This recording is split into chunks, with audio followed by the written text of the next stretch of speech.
Ça va faire ma 7e année que maintenant je suis arrivée au GF38, en plus par le contact de Titine il y a 7 ans et aujourd'hui coachée par Titine. On n'avait pas sur le papier la meilleure équipe avec les meilleures joueuses, mais l'état d'esprit et l'ambiance a fait que on a réussi à faire une année d'exception. À vrai dire, on a quand même gardé une base assez solide de l'équipe de l'année dernière. Donc l'esprit il est quand même assez encore soudé, collectif.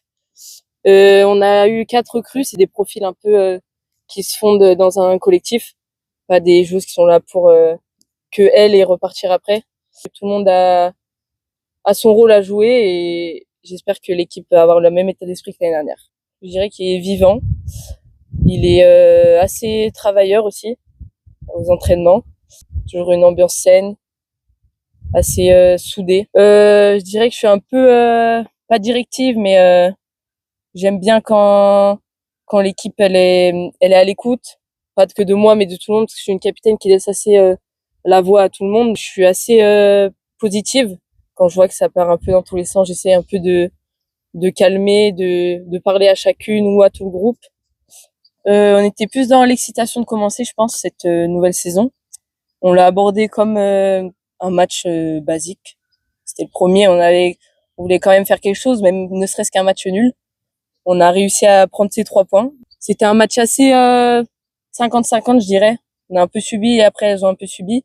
Plutôt réussi, je dirais, pour une première rencontre à domicile en plus. On avait à cœur de faire quelque chose devant le public qui est venu quand même. Donc c'est plutôt positif et on va prendre les matchs après les matchs.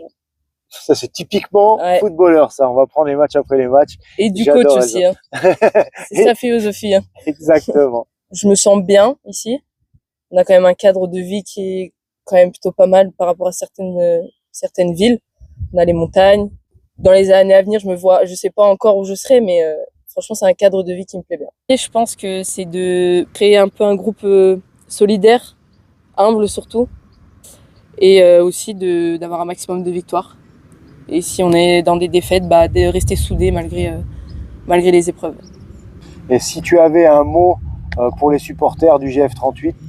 Déjà, je voudrais les remercier parce qu'ils sont venus un peu plus l'année dernière et que je pense notamment au match contre le Puy à domicile, le dernier.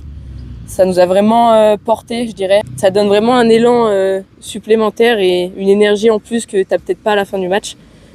Et je les encourage à venir dorénavant, à venir nous soutenir. C'était Elsa Domingue pour le 2e numéro de La Minute 38.